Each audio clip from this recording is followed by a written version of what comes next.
నిరుద్యోగ యువకులకైతే కేసీఆర్ ప్రభుత్వంలో నోటిఫికేషన్ రావు, నోటిఫికేషన్లు వచ్చినా ఎగ్జామ్ జరగవు, ఎగ్జామ్స్ జరిగినా ప్రతిభకు పట్టం కట్టరు, బ్రోకర్లకే నౌకర్లు వస్తాయని చెప్పి మాట్లాడిన వ్యక్తి రేవంత్ రెడ్డి గారు. ఆయన తెలంగాణ తెచ్చుకున్నది ఉద్యోగాల కోసమని చెప్పి మా ప్రభుత్వం అధికారం వచ్చిన వెంటనే 2 లక్షల ఉద్యోగాలు భర్తీ చేస్తామని చెప్పి మాట ఇచ్చిన రేవంత్ రెడ్డి గారు ఉద్యోగ క్యాలెండర్ లేదు.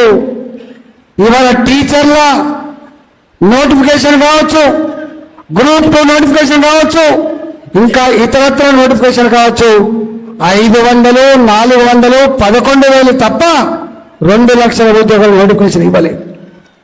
వాళ్ళు పాపం ఇవాళ మొత్తం అలజడి వ్యాపించింది తెలంగాణ వ్యాప్తంగా. చదువుకున్న యువత అంతా కూడా బగ్గుమంటుంది, ఇవాళ కన్నెర చేస్తుంది.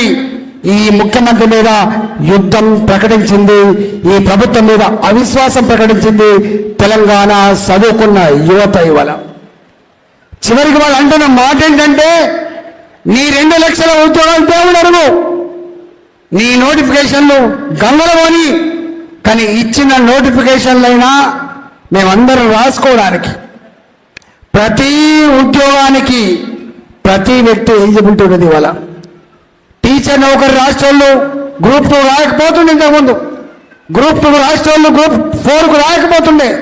కానీ ఇంజనీర్ అయినా పిహెచ్డి చేసినప్పటికి కూడా చిన్న నౌకరి నుంచి మొదలుపెట్టి పెద్ద నౌకరి వరకు రాస్తున్నాడు. వాళ్ళు అడుగుతున్న మాట ఏంటంటే, అయ్యా ముఖ్యమంత్రి గారు, నీవిచ్చిన ఆ నోటిఫికేషన్లో ఉద్యోగాల కోసం మేము ఎగ్జామ్ రాయాలంటే కనీసం ఒక ఎగ్జామ్కు ఇంకొక ఎగ్జామ్కు 4 రోజుల గ్యాప్ ఇవ్వండి, 2 నెలల గ్యాప్ ఇవ్వండి, మేము ప్రిపేర్ అయ్యి రాసుకుంటామంటే వాళ్ళని తీసుకుపోయి పోలీస్ స్టేషన్ పెడుతున్నారు, వాళ్ళని తీసుకుపోయి కాలేజీలలో నిర్బంధిస్తూ ఉన్నారు, వాళ్ళ మీద అక్రమ కేసులు పెడుతున్నారు. వాళ్ళు కనుక కోపం వచ్చి బాధేసి దీక్ష చేస్తే తీసుకుపోయి దవాఖానలో పడేసి దిక్కు దివాణం లేకుండా ప్రాణం పోయేంత వరకు చూస్తున్నారు తప్ప కనికరం లేని పరిస్థితి చూస్తూ ఉన్నాం.